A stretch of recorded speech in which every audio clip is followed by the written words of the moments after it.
Welcome back to another episode of Startup Junkies podcast. My name is Victoria Dickerson, and I'm joined by Jeff Amerine and Caleb Talley. How are you guys? Glad to be here. It's a beautiful Friday. It is. Glad to be here as well. Today we're joined by Ricky Ludeman. He's the founder of Ozark Compost Swap, which is a residential compost pickup service. Ricky, how are you? I'm really good. Thanks for having me. Absolutely. Thanks for coming on. His podcast debut. Yeah, first one.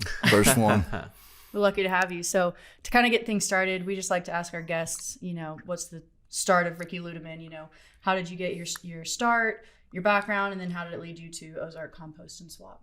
Yeah, it's a good question. So kind of corporate. I did a lot of construction mainly. So probably 15 years of all sorts of different construction. And then, I was living in Denver at the time. There's a service very similar to the service that Ozark Compost is. And we really liked it. And I was originally from Northwest Arkansas. We kind of started getting that feeling that we want to come back. We got a family. So we kind of jumped ship, and I decided, let's do this service. Let's make Ozark Compost happen. So moved to Northwest Arkansas, 2021 of October, and that's where it kicked off, and we're here now. Was this your first entrepreneurial kind of venture? Oh yeah, this is the first one. So I'm not sure how or why or what kickstarted it, but let's do it.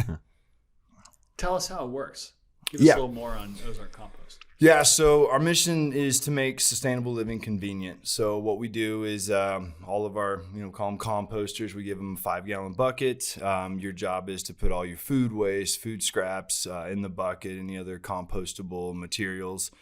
We come to your doorstep, we grab the bucket. It's either a weekly pickup or every 2-week pickup. Just you have that option based on your household needs. Then we swap it out for a clean one, so you don't have to do any cleaning, you don't have to do any composting yourself. And then along with that, we have some zero waste products too. So we do we teamed up with local airship roaster, airship. So we do a refillable canister. So you can get it's like 500 grams of coffee that you can get refilled in this canister. So you just leave that out on your porch. We have dispensers in our vans, and we refill it at your doorstep. And we also do household cleaning products too. So you can do refills on that, like laundry detergent, and you leave the empty outside when you're done with it, and we'll replace it with a full one. So really just anything that we can, focus in on in households just to make it easy, reduce waste with diverting food. So and what do you once you gather up the compost, where does it go after that? Talk a little bit about how that value chain works. Yeah, so I would tell you that's been like the really big step for us in the last 6 months. So at first it was going to the city. We just weren't set up at the moment for it. Now what we do is we process it ourselves. We process it and we turn it into what's called a feedstock. So once we take that food waste and it's processed, it turns into, it's like a 4 to 5 week process. So it's in what we call hemophilic piles, just kind of big, kind of traditional compost piles. It goes for about 4 to 5 weeks and starts to turn into, it looks like a nice soil. And then from there, we feed it to worms. So we actually have about over 100,000 worms at the moment. So we take that, we feed it to the worms, and they consume it, and they create this incredible healthy soil amendment that's a great additive for your plants, your gardens. And there's ton, we go on forever about worms, and it's called worm castings, which is essentially worm poop. Right. It's a whole other podcast maybe. So from there, we sift it all out, and you get this really beautiful what's called a soil amendment, and it's nice because you just kind of add it to your plants, and there's a lot of like healthy microbes in there that really kind of form this connection with the plants, and they talk back and forth, and the plant tells the microbes what it needs. The microbes bring exactly what the plant needs back to it in exchange. It gives it carbohydrates, sugars.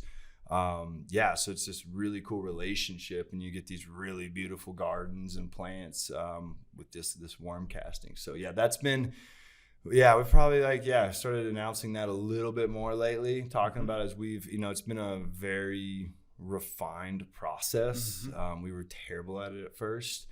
So now we're just getting better and better and better at it. So yeah, so all of our composters will get that back. So we'll be doing give backs for our composters in the spring. Gotcha. So so you give us your food waste and we give you worm poop. Yeah, that's what I was going to ask you. If it was, if it came back to them, if that was part of the model of the subscription, because that's really cool. I could see us doing something like that with waste. We try to compost locally, and it's a massive failure because we obviously have no idea what we're doing. But neither do we sometimes. But if we could have somebody that could take that compost and turn it into something and then get it returned. Yeah. And plus, if you brought a big bucket of coffee with that as well, that'd be awesome. Yeah, we do lots of coffee. So you're taking advantage of that delivery. The fact that you have to go out there anyway, how else can you add value and monetize? Exactly. That's cool. And in some of the big feedback we got, I've been really fortunate to have some, good mentors when I started down this path. Of course, you don't listen to them as much as you should have in the beginning. But, one big thing they said is, there's you don't really get anything else out of this. Yeah. And that's where we added coffee. It's like, well, coffee's cool. And then you can compost the coffee grounds too. Oh yeah, right? Filters, grounds, everything. So the coffee was a really fun add-on and it's really popular. Sure. Some people are like, well, we just, we'll compost, but we're really in it for the coffee. Which is kind of another cool aspect. It's really a clever ad. I mean, as you think about, in some ways you're a logistics company and you're delivering stuff. So why not add something else of value? Yeah. Very smart. 50,000 foot view. We're a complete logistics company. So, which is a lot of fun. I knew nothing of logistics till I started this. And I really enjoy logistics now. Very cool. I'm curious to know kind of what your vision is for the future of like what you might add to that. I know the compost itself is going to be huge. As someone who is a subscriber, the bi-weekly, I didn't know you were going to start doing that, and so I'm pumped to know I'll be getting some compost. But like just as far as like how you go about partnering with these other entities that do the detergents or the coffees, and like what you might be looking. I know y'all did flowers for a period of time. How y'all work on that? Yeah, and that's a really good question because it's something really took a lot of time in December to think about before we launched in 2023. I think I've also gotten in trouble a lot as an entrepreneur trying too many new things. Sure. And I had this great mentor session with somebody just talking about kind of your core, what is your purpose? What is your core of your business? And it made sense because every time I've stepped away from something that doesn't, match what we do, I usually get in trouble. So we'll still do the flower subscriptions. So we do that too in the spring with the local flower farmer, and that's a lot of fun. And honestly, I would tell you, probably not going to get too fancy. I think our big focus right now is just how can we make our service that much better. So we've been doing a lot of different small pilot programs on the side with other customers. Just keeping it probably simple. And then, maybe slowly adding. But, we've looked at a few other products, maybe like tea or something like that to add on because that's good. It composts. So honestly, there's not too many fancy things getting ready to happen right now. Just how can we make it better? Sure. So as far as the folks that you currently work with, how do you go about sourcing the detergents and determining who you're working with on what you do currently use? Yeah. So, when we started out of the gates with the detergents, it was honestly just whatever I could get my hands on. So we're living in Denver, so we found somebody locally. Everything's eco-friendly, it's plant-based, but we have just recently started stepping over as we're kind of getting rid of our current product. Is we're actually teamed up with Hippie Hollow. If you're familiar with them, they're refillery. We're starting to we just swing by there once a month or so and we'll refill up on their products. So we do have a really heavy focus on local support. We really enjoy supporting other local businesses. You've probably seen it sometimes where we'll team up with a local business, once a month or quarterly, and we'll hand out samples of that local business. So again, kind of leveraging the logistics aspect, but just getting the names for other businesses out there and just giving everybody, a sample, let them try, that different product. So I have a question just about composting or food waste. What is the statistic that would shock the average person? Yeah. Well, I'll give you Northwest Arkansas statistics because I enjoy keeping the statistics. So the average household right now, based on our current base, is about, they'll throw out 330 pounds a year of food waste. So it's substantial. Our highest households upwards of 500 a year. So 500, it's a substantial amount of food waste. Our low end, I call it maybe somebody that's just by themselves at their house. They'll do about 120. So that'd be our low end. And then, so, from a US, if you're looking at, the US, it's some like 23 billion pounds, tons are thrown out each year. So the landfills actually consist of about a third of food waste. So it's a crazy amount that's in the landfills. If you look at that mix of stuff that you can compost, that's food waste, and stuff that you can't, what should, if somebody wants to subscribe and they're thinking, I'm just going to dump everything in there that's food, what can go in there and what can't? Yeah, it's surprisingly a lot. So I guess where I start with people, if they're interested in our services, what can't you compost? Right. So first is no raw meat. Right. Cooked meats, cooked bones, you're good to go. Really? So you can Yep. put in the stuff. You can put in stuff that has high protein concentration in animal. I didn't realize that. Okay. Yeah, as long as it's cooked. No plastics, no metals, no foils, anything like that. But really, it's it's pretty wild because paper towels, absolutely, we get. I guess if you put it in the septic tank, you can put it in compost. That's a good, sorry. If you can eat it, you can compost it. I'm not saying go eat paper towels. But you could, right? Yeah, I guess, you right? absolutely Probably wouldn't can. kill you right away. There's a lot of actual packaging, like cardboard packaging, as long as it's got the tape and stickers off it. That is something, that can easily be composted. So it's actually this substantial amount that can be processed. So as long as you don't have those sort of long chain molecules, plastics, and that stuff, wow, that's interesting. Yeah. So those stickers on your fruit. Yeah. I'll be happy to do that once, but yeah. So stickers on fruit's the big one. So it doesn't just have to be fruit and vegetables. It can be a whole bunch of other stuff. Oh yeah. That's really interesting. Toilet paper rolls, paper towel rolls, kind of like cardboard material, and it breaks down fantastically. It just goes away within 2 to 3 weeks. And that's good to know. Yeah, because I didn't know cardboard was included in that. And I write that down. Are you having fun? Yeah. It's. I'm sure you guys talk to a lot of different people. I mean, it's a roller coaster. Sure. 100%. It's you have your good days and you have your really bad days and but I think I absolutely love what I do. It's something that's really important to me. So it's easy to work on. It's just constant learning. What's been the most surprising thing that you've experienced since you started that was really completely unexpected? Honestly, with how I think it just from this really 20,000 foot view, it's how much you can learn. I think it's just this endless learning cycle, and just committing to something and learning it. I think that's the biggest thing. There's this quote I love. It's either my business is growing or I'm growing.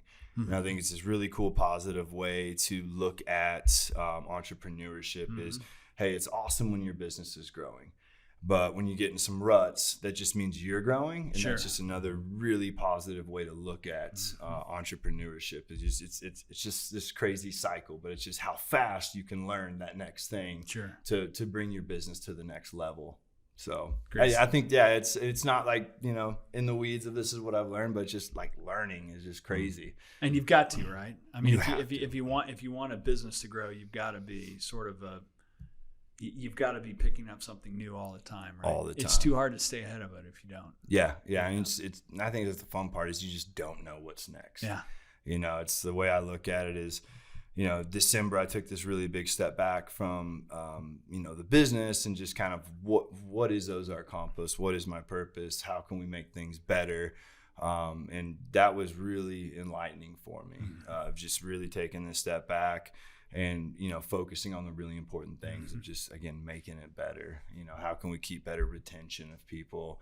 How can we make people more excited about what we do? So from an efficiencies or even a technology standpoint, as you've kind of gone through that process, what are some ways you've implemented maybe some new processes to create some efficiencies around that, logistical model you've built? Yeah. From a software standpoint, we got a really good routing software. I tell you, like, these are one of those things I'm learning right now is to integrate, our website with our routing software.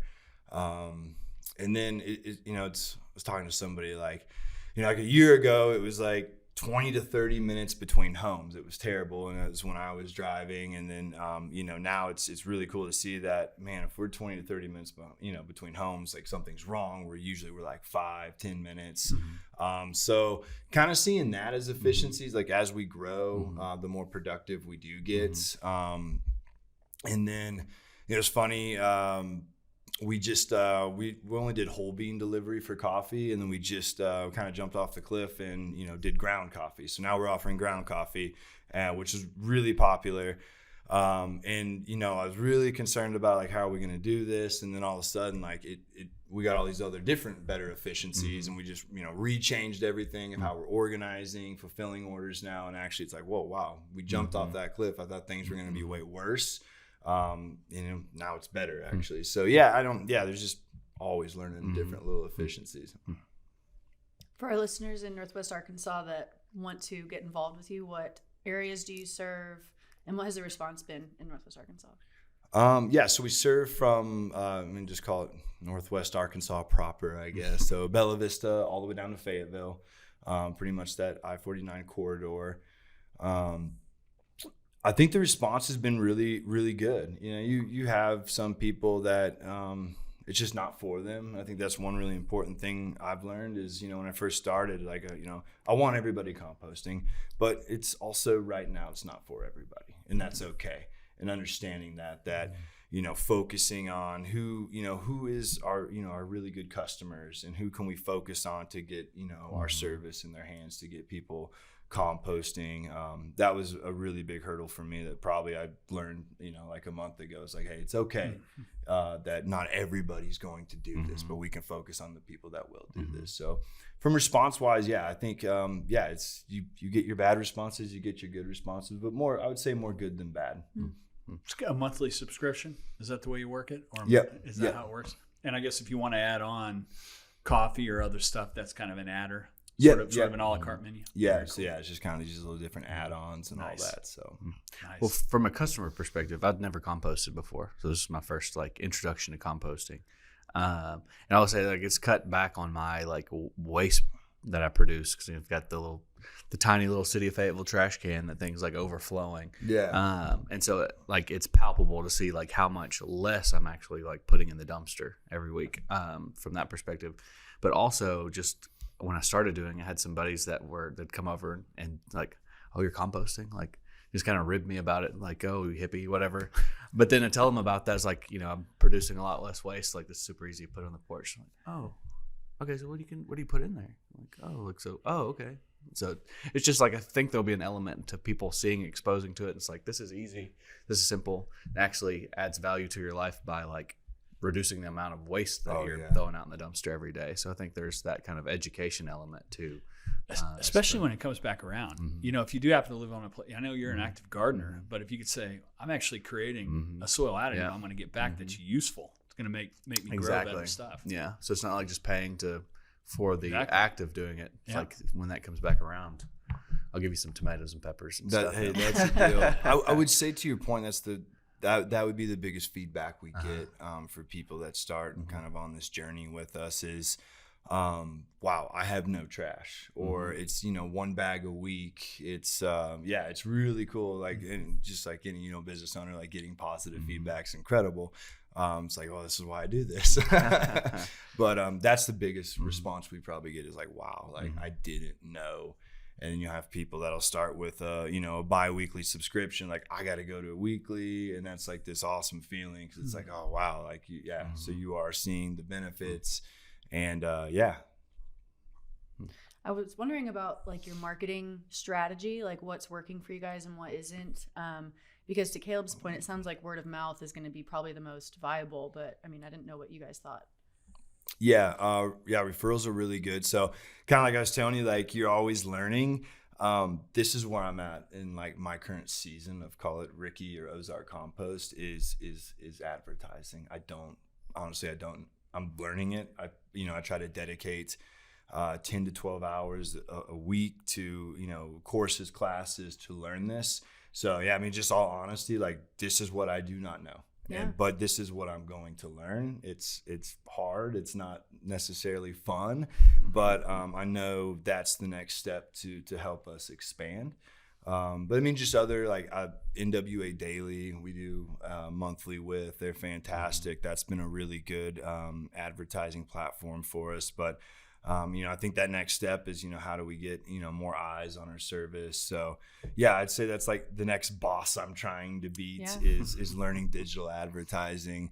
But I also want to go about it smart and not just, go into it and get frustrated with it. So yeah, just taking that time to really learn it and understand it, which is, it's really eye-opening when you like sit down or take a class with somebody who knows a ton about it, and you're just like, whoa, I had no idea this is how it worked or operated. I thought I'd just like throw a Facebook ad up and see what took. It's not the case, but that's what I've done in the past and miserably failed. So well, and you never know. It's so hard to track. I mean, unless it is the digital marketing where you can get specific insights onto who clicked or who visited or who checked out with you, but you don't know, like in Caleb's case, how many conversations were had in the homes of the people of your customers. And so it's so hard to track that, you have a great product, but there are people talking about it, I'm sure.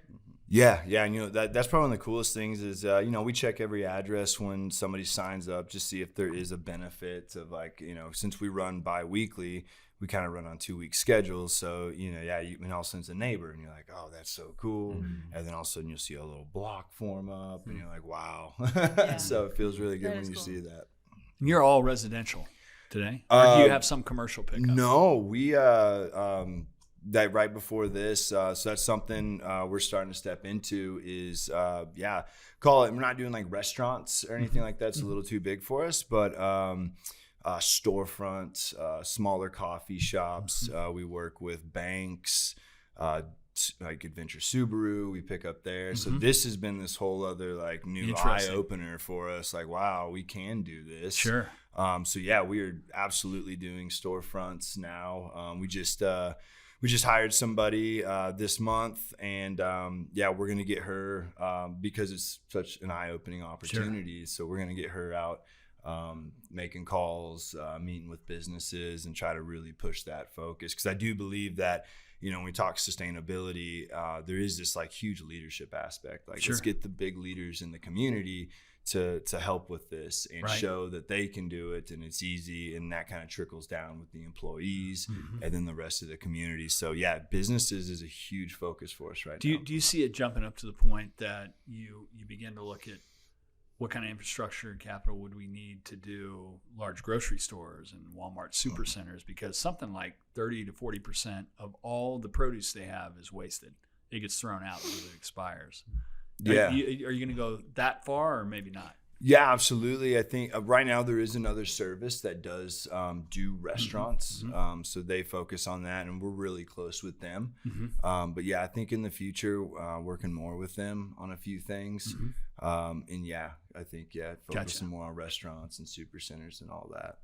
Very exciting. And so on the website, y'all do events. Is that something that's still kind of an aspect of the business? Is that what role does that serve? Kind of. Unfortunately, I think that's just terrible management of the website by myself. Just I wanted kidding. to be like events we're like doing. So yeah, so I think that was in November. We did a pumpkin smash. Okay. So we did 3 different locations. So kind of after like Halloween, which I thought was just a great idea. Yeah, everybody can take their pumpkins, and we did it at a couple breweries. We did it at Pack Rat. Which is really funny because I was like invited all our current customer base and the rest of the community come smash your pumpkins. But then you go into November where everybody leaves their pumpkins out on their porch for like the Thanksgiving decoration. And then so that we're still picking up pumpkins. I'm not even joking. We're almost in February and we're still picking up pumpkins. But yeah, that's the event side. So it's just like what we're hosting. So. I didn't know if there was like a, that was an aspect that you were including from like marketing or even kind of like an education standpoint to kind of help people understand like, the value of doing that. Yeah, no, we definitely want to get in that education. It's just, it can be so tough because, time is just so valuable with your business. And, again, like I'm trying to beat my next boss and like, digital advertising. So I got to commit to that. We are starting to talk with some schools because I think you get the kids, really interested because, I got worms, so you bring your worms in and all that and, show the kids like, yeah, this is kind of how it works and, pique some interest. So. Sounds like your worm farm is going a lot better than Harry and Lloyd's and Dumb and Dumbers. I sure hope so. But there's days I wonder. Sorry, I couldn't help it. No. So one of the ways, unless you don't want to interrupt you, the land the plane. I think it's time. Okay. It's time. One of the ways we like to land the plane, to kind of conclude each episode, we invite our guests to go in their time machine, go back in time to whether before they started that venture or even maybe before that, to go speak to your younger self with all the accumulated knowledge that you have now. What advice would you give your younger self? Oh, what advice would I give my younger self? Wow, it's a solid question. Probably tell myself that this is all a mental game. Okay, it's what's in your head. Learning is going to be your biggest tool. So learning, and then again, it's a cycle, right? I mean, you're gonna bring your business so far until you got to learn the next thing, and then you're gonna bring it to the next level, and then you got to learn the next thing. But yeah, I tell myself that it's all in your head. It's not as bad as it seems when it seems bad, and it's not as good as it seems when it's good. But yeah, just stay focused, and yeah, that's a really good question. I don't even know if I answered that. I know I'm gonna have like remorse on like the drive home. Like I should have answered that question so much better. No, that's pretty good. What you said, the idea of sort of celebrating the wins, but realizing you're not done. Oh, yeah. It's probably not as good as you think, and also not getting too down when you hit a low point. Yeah, because that happens in startups. That roller coaster, as you describe it, is a reality. It really for is. Every new business, it's a reality. But yeah, I mean, it's all good, and I could go make $1 million one day, but I could still just be having a bad day, and it wouldn't mean anything to me. Right. I'd also tell myself to stick to your purpose, and stick to that. Understand why you're doing what you're doing. That why question is important. The huge, I mean, start with your why. But yeah, just stick to that purpose, and then don't lose focus of that. I'd also tell myself, here I go. Sorry, now I'm starting to think. Is define how you define your success, right? I think any startup or any business success is looked at as it's money, transactions. Are you profitable? How much revenue are you bringing in? Unfortunately, as a startup, usually more than likely your first year, you're probably not going to be talking about that. So just being totally honest. And define your success is maybe it's, did I get these actionable items done today? The most important things I need to get done today, did I do those? That's a successful day for me now. Instead of, I honestly don't even know the books right now. I don't, I'm not saying that's a good business practice, maybe not recommended, but, I'm just defining my day about the actions I take. And I wish I would have told myself that a long time ago. Sure. The outcome of money is you're going to get slapped really, really quickly if that's how you're measuring your success. Sure. Because it's just not going to happen right out of the gates. So, yeah. I think that's what I'd say. It's a really, really good question. We'll ask you an easier one. Where can our listening audience find out more about the business? What's the best way for them to connect? Yeah, social media, as usual. So Ozark Compost on Instagram or Facebook. OzarkCompost.com is our website. So yeah, try to keep it simple there. But yeah, social media is a great place. You can follow us, and we try to kind of tell our story and and what we do. So yeah, thanks for coming on. Hey, I really appreciate Best you guys. of luck. Ecosystem builders, entrepreneurs, chambers of commerce, mayors. If you're interested in taking your economic future into your own hands, we've got a book that can help you. Creating Startup Junkies, Building Sustainable Venture Ecosystems in Unexpected Places is the guide. It's a little bit inspiration. It's a little bit toolkit. What it will allow you to do is take your economic future into your own hands and build a sustainable small business, innovation, and entrepreneurial ecosystem in your backyard. If you'd like to hear more, check out creatingstartupjunkies.com. The Startup Junkie podcast reaches over 100 countries and has had over 100,000 downloads. If you're interested in reaching some of the most motivated and engaged innovators and entrepreneurs on a worldwide basis, give us a shout.